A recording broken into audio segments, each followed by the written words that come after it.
বিউপিতে তোমরা যারা ভর্তি পরীক্ষা দিবে তো তোমাদের আগামী 20 দিনের করণীয় সম্পর্কে A to Z গাইডলাইন আজকে আমি তোমাদেরকে দিয়ে দিব।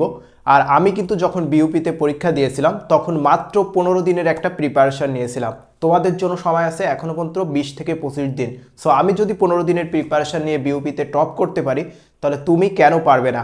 আজকে যে গাইডলাইনগুলো দিব, যে কথাগুলো বলবো, যদি প্রত্যেকটা কথা প্রত্যেকটা গাইডলাইন তুমি টু দ্য পয়েন্টে ফলো করতে পারো তাহলে 100% বিউপির জন্য তুমি একটা অথেন্টিক ইউনিক একটা গাইডলাইন পেয়ে যাবে, যেটা বিউপিতে তোমার বেস্ট পারফরমেন্স করার জন্য যথেষ্ট। কিন্তু তোমাদের জন্য একটা শর্ত আছে, শর্তটা হলো তোমাদের প্রথম থেকে শেষ সেকেন্ড পর্যন্ত ভিডিওটা দেখতে হবে। যদি তুমি প্রথম থেকে শেষ সেকেন্ড পর্যন্ত তোমার রিটেনশন ধরে রাখতে পারো তাহলে বিউপিতে তোমার টপ মেরিট করার জন্য যা যা দরকার হয় সব কিছু আমি তোমাকে দায়িত্ব নিয়ে গাইডলাইন প্রোভাইড করব, এবং এই গাইডলাইন ফলো করলে তুমি 100% বেস্ট করতে পারবে। তো দেখো, আমি বিউপিতে দুইটা ফ্যাকাল্টিতে পরীক্ষা দিয়েছিলাম, একটা হলো FSSS এবং FASS, এই দুই ফ্যাকাল্টিতে। সো এই দুই ফ্যাকাল্টিতে যেহেতু আমি পরীক্ষা দিয়েছিলাম দুইটাতে আর পাবলিক অ্যাডমিনিস্ট্রেশনের চান্স পেয়েছিলাম, সো আমার এক্সপিরিয়েন্স থেকে আমি এই দুই ফ্যাকাল্টির A to Z সব কিছু তোমাদের সাথে শেয়ার করব। কি করণীয় সে বিষয়ে আমি তোমাদের সাথে আলোচনা করব। তার আগে তোমাদের একটা বিষয় একটু বলি যে বিউপিতে যে 100টা প্রশ্ন থাকে, এই 100টা প্রশ্নের ভিতরে তুমি কয়টা প্রশ্নের উত্তর করবে, এই প্রশ্নটা তোমরা অনেক সময় করো বা এটা নিয়ে অনেক সময় তোমরা হেজিটেট থাকো। বিষয়টা খুবই সিম্পল। তোমাদের বিউপিতে তোমরা হয়তো জানো যে 100টা প্রশ্ন থাকে।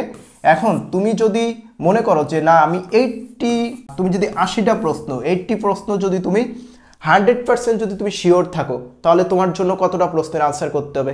80টা প্রশ্নের আনসার করতে হবে। এখন তুমি যদি 50টা প্রশ্ন 100% শিওর থাকো তাহলে তোমার জন্য 50টা প্রশ্ন আনসার করতে হবে। এটা তো পার্সন টু পার্সন ভ্যারি করে না, যে যত ভালো প্রিপারেশন বা যার যত কমন পাওয়ার প্রবণতা বেশি থাকবে সে তত বেশি প্রশ্নের আনসার করবে।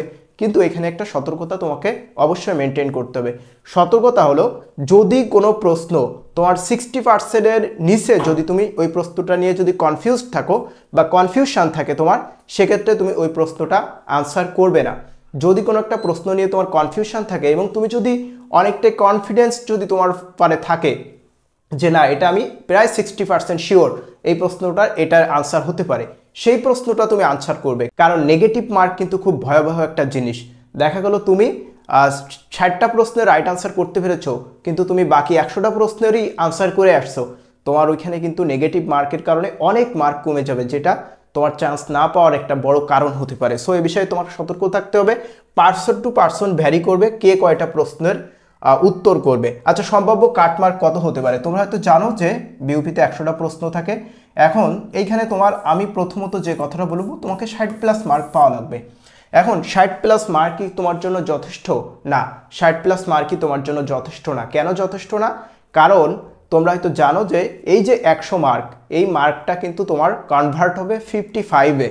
কত মার্কে কনভার্ট হয়ে যাবে? এটা 55-এ। এটা তোমার অ্যাডমিশনে 55-এর এখান থেকে জাজ করা হবে।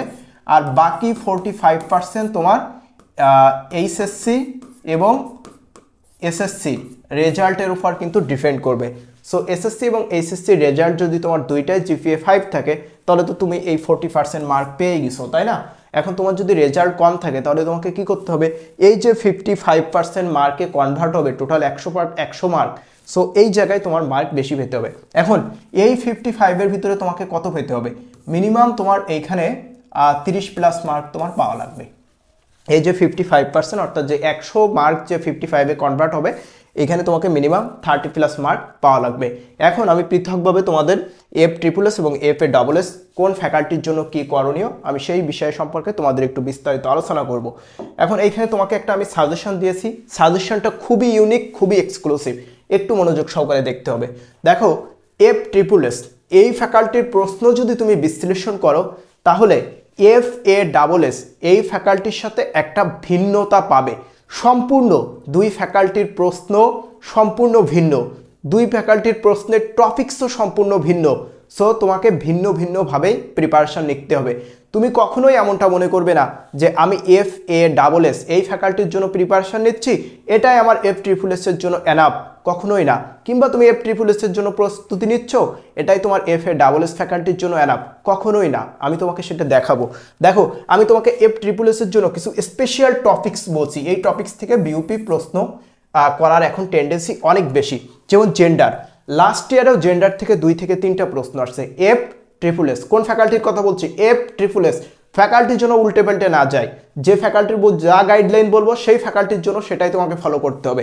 তাহলে জেন্ডার কম্প্রিহেনশন থেকে তুমি 100% প্রশ্ন পাবে।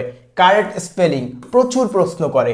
অ্যানোলজি প্রচুর প্রশ্ন, 1 থেকে 2টা প্রশ্ন পাবে। ওয়ার্ড সাবস্টিটিউশন থেকে তোমরা একটা প্রশ্ন আমার মনে হয় শিওর পাবে।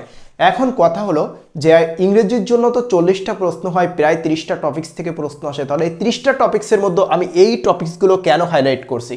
এই জন্য হাইলাইট করছি কারণ এই টপিকসগুলো বিউপির জন্য স্পেশাল।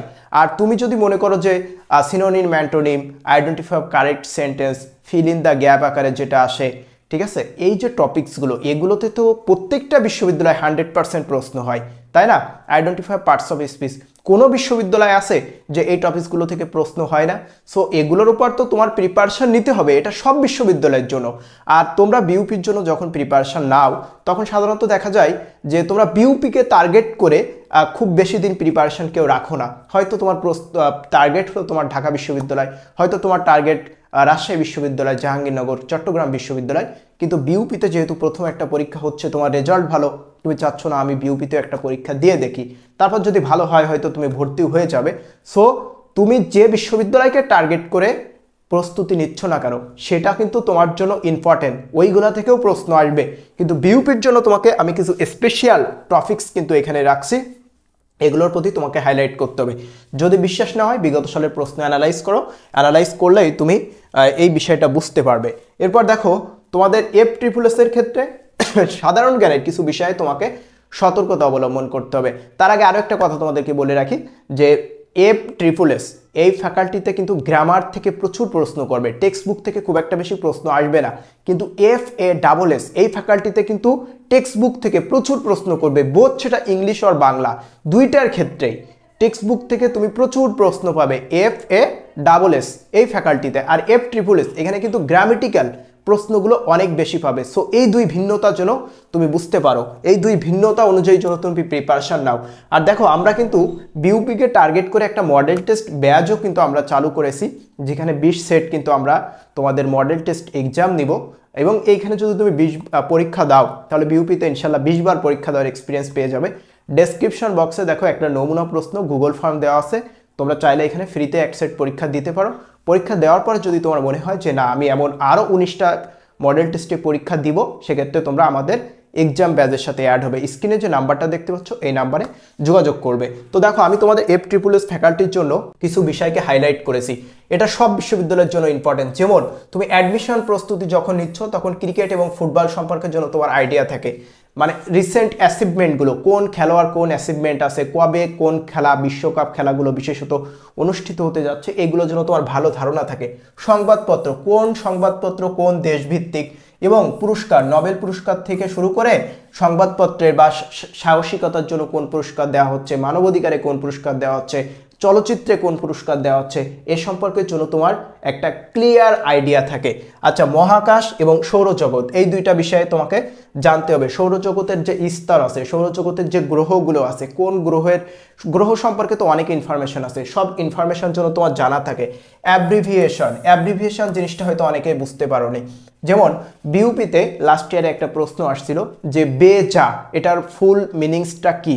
তো এই অ্যাব্রিভিয়েশন, এই টপিক্সটা হলো অ্যাব্রিভিয়েশন, অর্থাৎ একটা শব্দের সংক্ষেপ রূপ দেওয়া থাকে, ওইটার ফুল মিনিংসটা প্রায়শই প্রত্যেকটা বিশ্ববিদ্যালয়ে বলা যায় এই টপিক্স থেকে প্রশ্ন করে। রাজশাহী বিশ্ববিদ্যালয়েও তোমরা এই টপিক্স থেকে প্রশ্ন পাবে। সো অ্যাব্রিভিয়েশন সম্পর্কে যেন তোমার একটা ক্লিয়ার ধারণা থাকে। অ্যাব্রিভিয়েশন যারা বুঝতে পারোনি আমি আবারও রিপিট করছি, যেমন বেজা এটার ফুল মিনিংস কি, ঠিক আছে, একটা শব্দ থাকতে পারে, যেমন এফ ট্রিপল এস এটার ফুল মিনিংস কি, ঠিক আছে, এটাই কিন্তু অ্যাব্রিভিয়েশন। এফ ট্রিপল এস এর একটা ফুল মিনিংস আছে না, সো এটাই কিন্তু অ্যাব্রিভিয়েশন। এবার দেখো দিবস সম্পর্কে তোমাকে আইডিয়া রাখতে হবে। দিবস বলতে গুরুত্বপূর্ণ যে দিবসগুলো আছে, আর এই দিবসগুলো সম্পর্কে যেন তোমার একটা ভালো ধারণা থাকে। যেহেতু দিবস তো প্রতিদিনই হয়, সব তো তোমার ইম্পর্টেন্ট না, যেগুলো ইম্পর্টেন্ট সেগুলোর প্রতি হাইলাইট করো। আচ্ছা, এরপরে চুক্তি, অনেক চুক্তি আছে না, চুক্তিগুলোর মধ্যে যেগুলো ইম্পর্টেন্ট, বিশেষত পারমাণবিক অস্ত্র নিরস্ত্রীকরণ চুক্তি, তারপরে জলবায়ু সংক্রান্ত যে চুক্তিগুলো আছে, এই চুক্তিগুলোর প্রতি তুমি অবশ্যই অনেক অনেক বেশি হাইলাইট করবে। তো আমি তোমাকে সাধারণ জ্ঞান এবং ইংরেজির কিন্তু মোটামুটি একটা আইডিয়া তোমাকে দিয়ে দিলাম। এরপরে তোমাকে আরেকটা গুরুত্বপূর্ণ বিষয় হলো যে বাংলা তোমার প্রিপারেশান কিভাবে তুমি নিবে। তো বাংলা প্রিপারেশান FSSS এর ক্ষেত্রে অবশ্যই তোমাকে গ্রামারের প্রতি অনেক বেশি হাইলাইট করতে হবে, ঠিক আছে?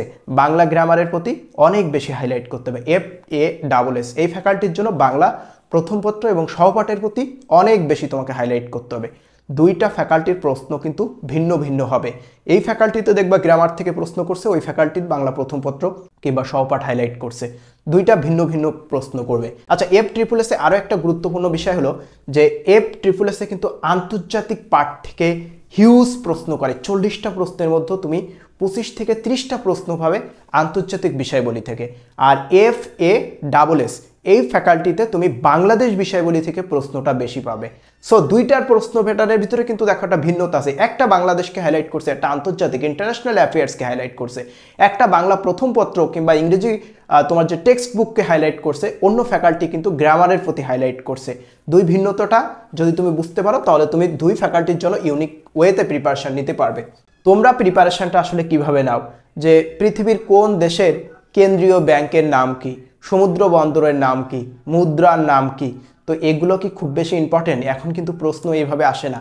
প্রশ্ন আসে যে তোমার এভাবে যে প্রথম কোনটা, শেষ কোনটা, ঠিক আছে?